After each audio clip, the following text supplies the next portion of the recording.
NetherRealm's 2008 crossover hit Mortal Kombat vs. DC Universe immediately had fans clamoring for more. Well, now they have it. NetherRealm's head Ed Boon is here to tell us about putting the DC roster in the spotlight with Injustice. Welcome, Ed. It's good to see you. E3 number what for you? E3 number everyone. Yeah. I don't think I've ever missed an E3. Really? Yeah, excellent. They get bigger and bigger each year, and this year you have a brand new reveal of a game. Set the stage for us and tell us what Injustice is all about. Well, Injustice is, imagine the biggest blockbuster superhero over-the-top crazy events wrapped in a fighting game. You know, everything that you do, you think about doing in a fighting game, you know, you hit somebody with a sword, you hit somebody with an automobile. You know, you knock somebody down, you knock them through a wall. Everything is just multiplied by 10 in terms of the scope and what you do with the game. It's the most outrageous, big event game that we've ever made. Keep raising the bar. I mean, these fighting games that you've been behind just keep elevating. What can we possibly see? I mean, we've seen some crazy stuff. So what are some of the most crazy things we're going to see in this game? Yeah, well, you know, it's like when you think of these characters, you know, Superman, Flash, Batman, Wonder Woman, all these, they have these outrageous abilities. It's really, when you think about it, it's kind of like a battle of the gods. It's anything that you can do, you know, with these events that are bigger than life. And, you know, so like I said before, if you're normally throwing punches, you're blasting people through walls. You normally hit somebody with a baseball bat, you're going to be hitting somebody with an automobile, a spaceship. You're throwing power generators. It's the most crazy, over-the-top, background interactive experience. So it's we really shook up the entire kind of formula for a fighting game. It looks like it, based on the trailer. I mean, it looks absolutely crazy. Are there some design challenges presented to you with this concept that you didn't have before with your previous games? Yeah, when you have characters that are this outrageous, you know, someone like the Flash who can run the speed of light, somebody as big in scope as Superman. Obviously, you need to kind of level the play field, but we really wanted to kind of keep the spirit of the characters. So we really want people to feel like I am playing Superman. I am playing the Flash, I'm playing Batman, and so giving those abilities, but keeping it within the confines of a fighting game.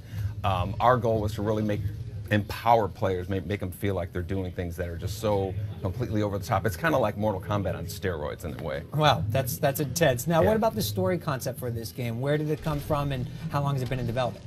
Oh, we've been talking about this game over a year now. You know, we've really been kind of percolating. We have these great stories to tell, to kind of explain, you know, why Superman and Batman would be able to fight. People want to know, why are they good guys? Are they bad guys? What's exactly, happening? And we're kind of mixing it all up. A lot of these story details we're going to be revealing over the next few months, obviously. But right now, it's just kind of like the introduction of the game, the mechanics. You know, the big star of the show is the environment. So scattered throughout the environments is interactive areas that different characters use in different ways. So we're really adding a lot of variables to the fighting mechanic while keeping it as outrageous as possible. It's just a ride to play. Well, in terms of the fighting mechanics, is it going to be similar to what we've seen in Mortal Kombat and the previous games you've done, or are you looking to implement something completely different this time around? There are obviously some of the basics in terms of, you know, special moves, attacks, and super moves, and but our super moves are just so, you know, when you see someone like, you know, the Flash or somebody run around the world, you know, building up a punch, as it's so ridiculous,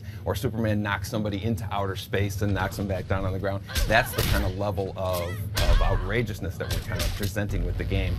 But you still have the same mechanics, the basic idea of beat the crap out of the other guy. Yeah. And but instead of your fists, you also have big objects that are, you know, automobiles and stuff to use as weapons. Have you had a lot of creative freedom in being able to come up with the concepts for their special moves, or have you ever had to dial it back just a little bit thus far? You know, we're so used to making these kind of crazy, over-the-top, you know, fatalities and all this stuff. So in terms of the whole violent aspect, we're going more for the outrageous as opposed to the overtly violent. You know, we're going to still have blood in the game and whatnot, but it's going to be more like over the top, you know, something like you'd see in a summer blockbuster or something like that, as opposed to like a overtly violent feature. We've seen several characters so far, Ed, but who have you confirmed for E3 2012 that we know is going to be in the game for sure? The 6 characters are Superman, Batman, Wonder Woman, Flash, Harley Quinn, and Solomon Grundy. What a roster. Yeah, it's a nice wide range of characters as well, and we're really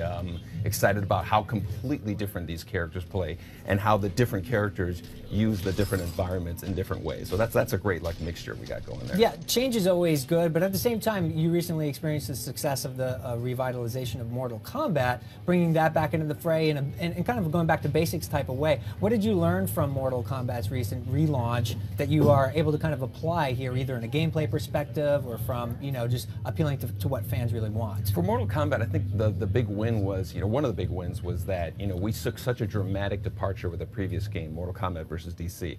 And so a lot of players really wanted to see us go back to the roots. And we did that in a number of ways. We went back to a 2D fighting plane. We brought back all the crazy fatalities, and we brought back all the kind of favorite characters. There was a lot of the stars were aligned with that game. We delivered a solid experience. We had a great single-player experience too. So I think we hit a lot of things on the head at the same time. It felt like the relaunch of Mortal Kombat was done and the fans were involved, and it was a very pleasing experience for everybody. Yeah. Are you doing anything on that front for fans of this game and these characters to get them involved with the project? Absolutely. We are constantly listening on Twitter, Facebook. We're also, we're going to be doing a lot of events. We're going to go to Comic-Con and show things, and we're always listening to the fans and kind of getting their feedback, what they see in the trailer, what they like, what they're excited about, and so we're constantly kind of evolving and responding to what they're asking for. Awesome. Well, we're looking forward to it. Thanks so much for stopping by to give us a first look at it here on our E3 All Access.